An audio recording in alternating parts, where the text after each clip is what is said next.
today I'm just going to go over a brief overview of the difference in deploying deep learning and structured deep learning for server applications and let's say on the edge applications, also on mobile devices. Disclaimer: this is going to be, everything is going to be at a high level. I'm not going to go into gory details, but if you wish to discuss them or have any questions, we can have a conversation later so that we can go on with the rest of the talks. So,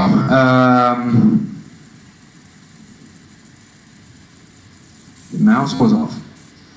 I'm a data scientist at Agile Lab.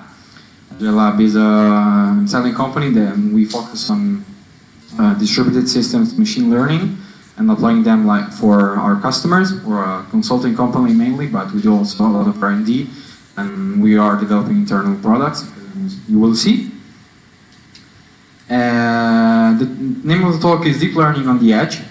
So the focus is definitely going to be on the difference for edge devices. First question is, what is deep learning? And I'm going to ask you, who here is familiar with deep learning? Who has applied once deep learning? Okay. Who has applied machine learning? Okay.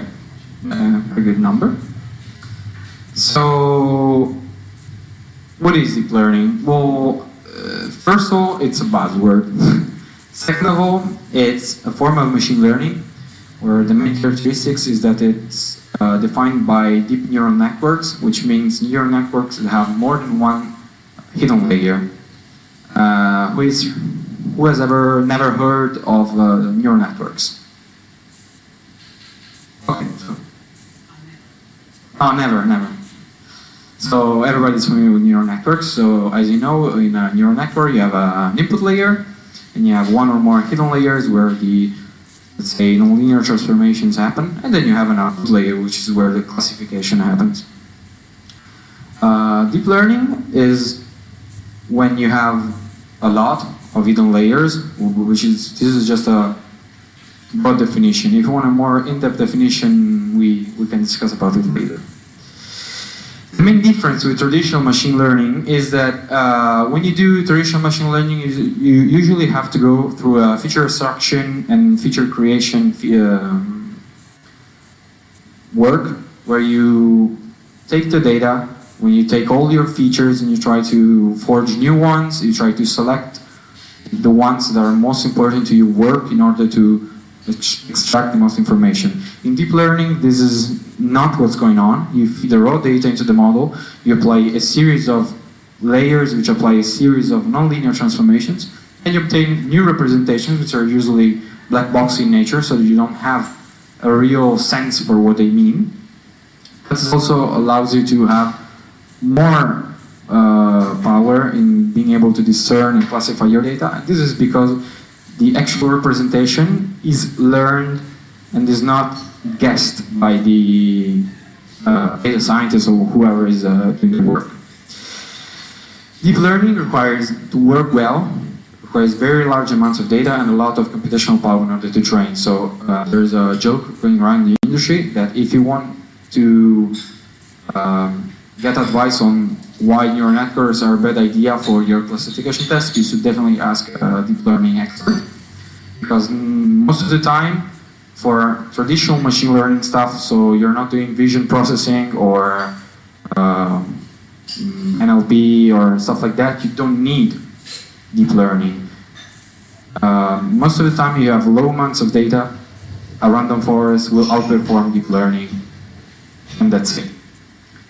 But there are use cases where deep learning is very powerful, and it's the most powerful tool we currently have.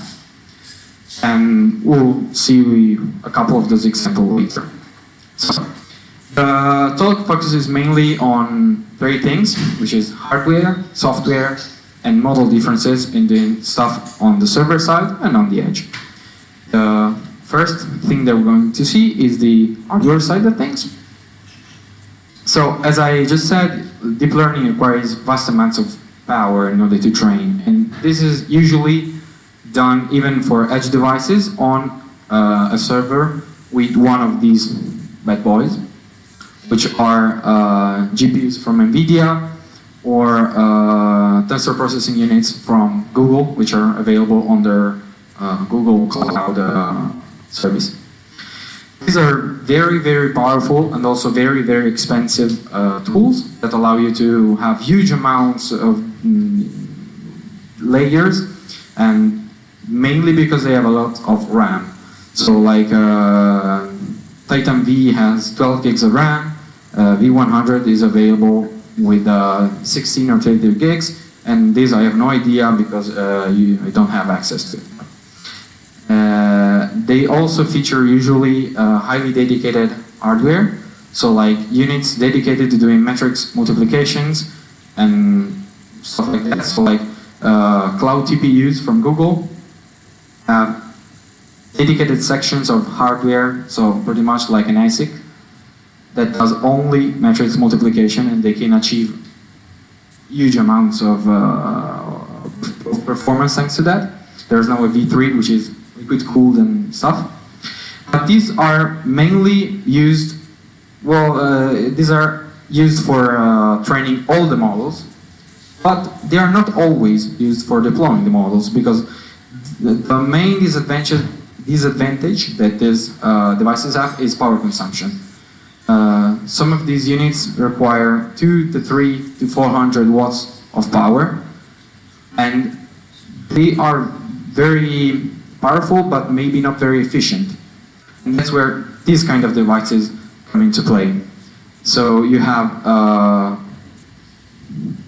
the usual suspects, so like smartphones, so Apple iPhones and the Android devices, which mainly use Qualcomm SoCs, that have GPUs and that can usually have some sort of SDK which allows you to exploit them to do inference on your phone. So this is like what happens when you use a huge range of like Google services. They run inference locally, sometimes they run it on the cloud. And then there are specialized devices like this Movidius Near Compute Stick or this Ion AI Core, which are devices like, this is a compute stick. It's a USB stick which requires less than 1 watt of power to run, and is capable to run like a decent object detection model at like 12 frames a second or something like that, which is decent for 1 watt of power. This employs something called a Myriad VPU2 device, which is this very small processor. This is embedded in a USB stick form or mini PCIe form.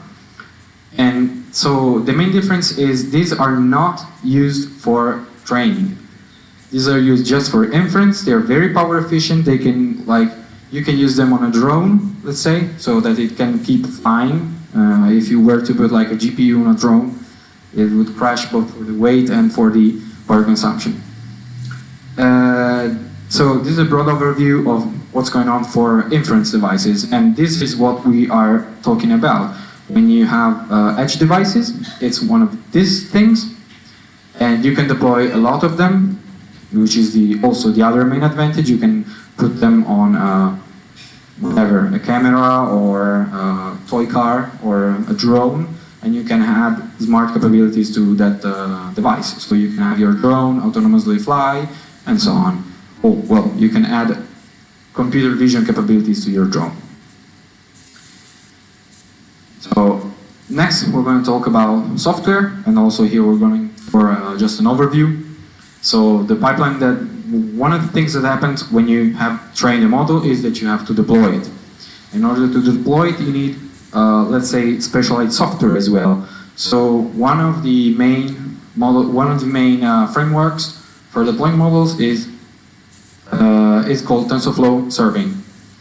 And it's basically a server that you install and you feed it your model, and it communicates with your client through an RPC or HTTP-based interface.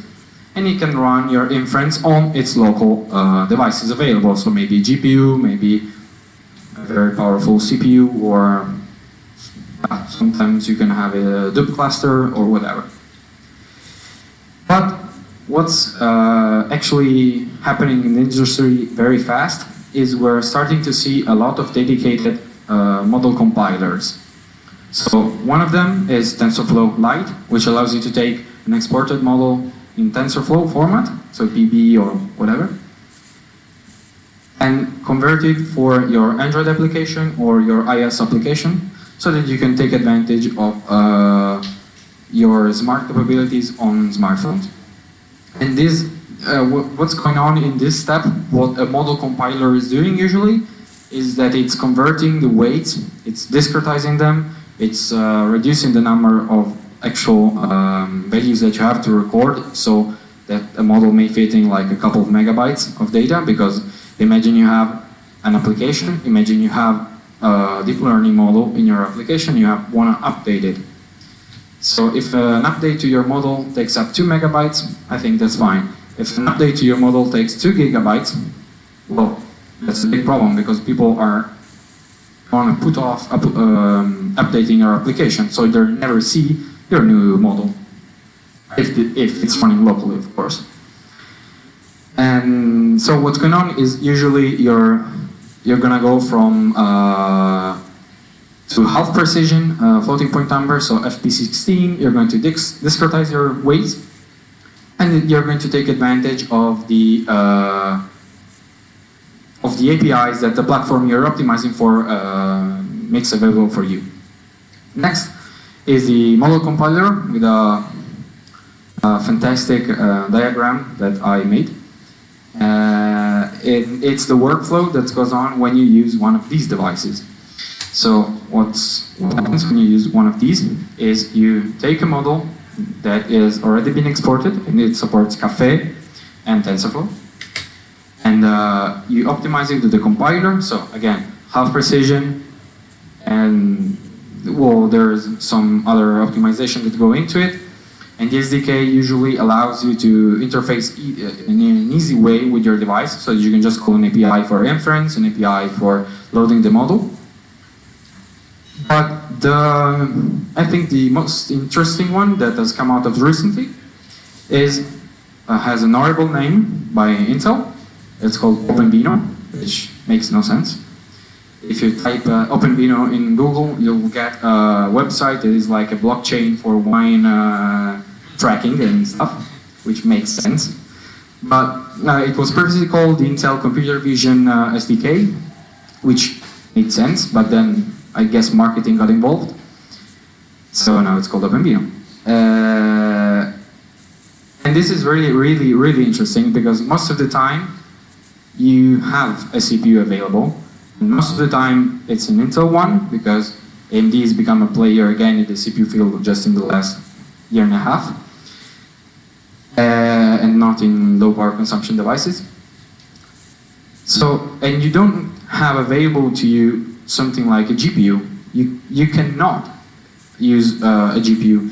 Even let's say you have a huge Hadoop cluster, so you have a lot of computational power at your fingertips, but that's relegated to CPUs, and the department of the business you're interacting with will not buy GPUs. So you need something like this. This is an SDK that takes a model, optimizes it in an intermediate representation, which is something like, think of it as a bytecode for Java or Python, whatever, and saves this model in this intermediate representation. And then, depending on what device you're gonna use, so it supports CPUs, integrated GPUs from Intel, so the HD whatever that you have on your laptop, FPGAs from Altera and the other brands that Intel owns, and Movidius devices. So this is really, really, really cool, because it allows you to take a deep learning model that would normally never run on your CPU and run them like without adding more hardware to your cluster. This is, to give you a number, to give you a feeling for this, regular object detection model runs at 2 frames a second on a modern 4-core, 8 threads Intel CPU. Using this thing, it runs at 60 to 80 frames a second. So it's not like we're talking a bit better. It's dramatically better. And the reason why here is not just due to optimization in model size and discretizing the weights. No, this is using the low-level hardware capabilities that, well, mainly Intel knows about. And if you're interested, I encourage you to try it out because it's really impressive. So the last thing we're going to talk about is models. What goes into selecting model for your use case? Is your model going to run on a server only? Is your model going to run on 100 cameras? Is your model going to run once in a while or in streaming context? And before talking about the difference in server-side and edge-side devices, models, we're going to talk about what's convolutional neural network, which is the use case that I'm presenting. So who of you has ever heard of convolutional neural networks? Okay, so I'm just going to repeat it briefly. A convolutional neural network is the workhorse for computer vision problems in the deep learning field. It's basically a deep neural network where every layer is substituted by a kernel convolution, or you can think of it as just applying a filter on your image. So, like if you ever heard of SIFT or histogram of oriented gradients, it's nothing more than that. But with the difference that you're applying a lot of filters. You're applying them in parallel and you're applying them in a hierarchical fashion. But most importantly, the weights that appear in your filter. So how is your filter made? What is your filter looking at? Is not decided a priori by the user, but is learned for your particular application. So let's say a regular filter might be looking for vertical lines or horizontal lines or edges. Convolutional networks are going to be trained to decide what's the best filter they can learn. And this is a representation of what's going on. So in a regular neural network, you have a huge matrix which represents the weight of each connection in your layer, and you multiply that by the input from the previous layer, or the output. In the convolutional layer, what happens is this. You have this filter, which is the darker area that slides around your image and applies this convolutional kernel or this filter. And now I'm going to talk about a couple of architectures that are convolutional architectures and that are very, very popular, and I'm going to discuss a couple of things for the performance side of things. So, this is called MobileNet. It's an architecture that came out last year from Google. As you can see, it has still a lot of layers, and this, as the name suggests, is made explicitly for mobile devices. This network, despite being quite deep, runs very, very fast and is very, very light.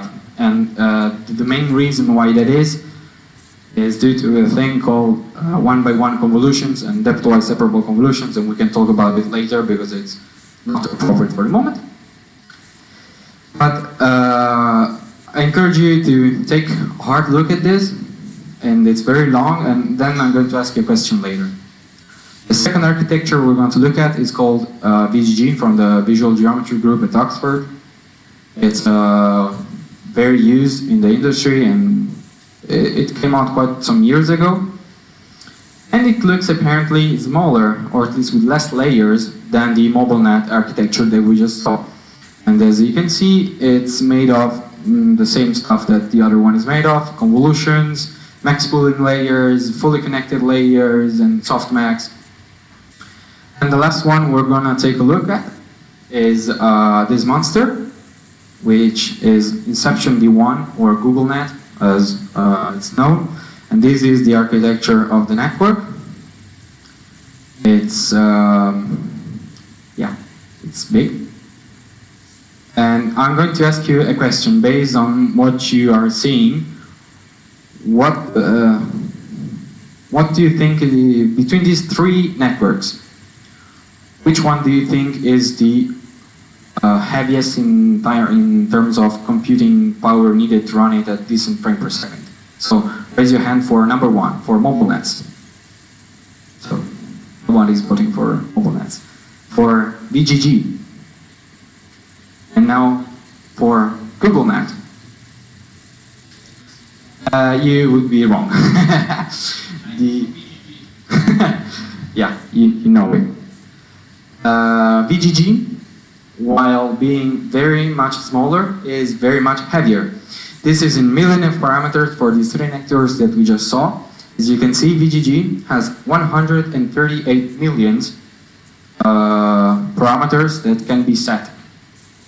And it does 15,300 million multiplication addition operations. And it performs quite well, though, on the ImageNet dataset. This is for GoogleNet, and this is for the mobile net. So, what gives? Why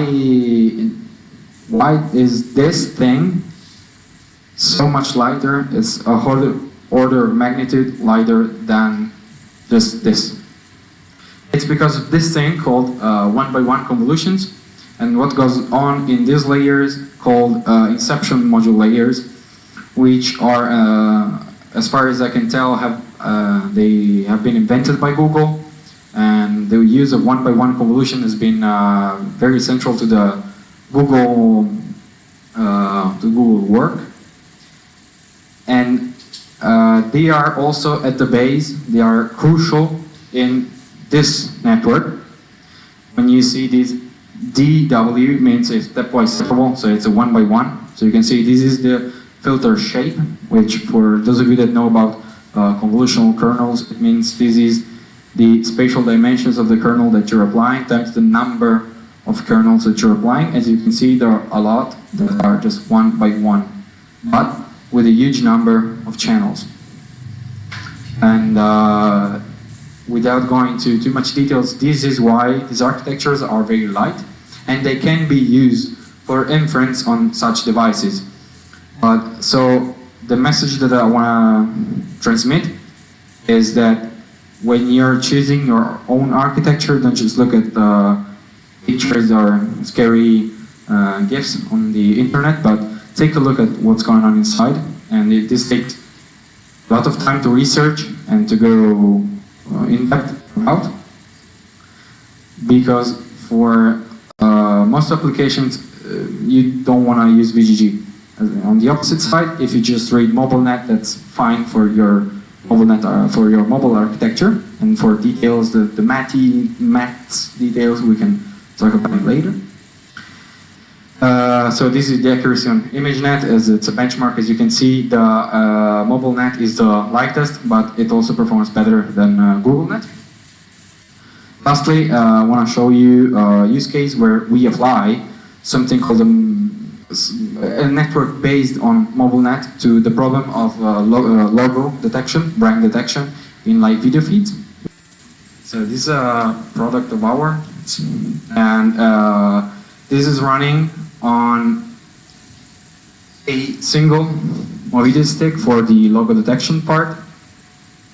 And as you can see, we have a strategy for selecting which portions of the video to run the inference on, but it's quite precise and the frame rate is decent. So this is 100% true, we're not faking it.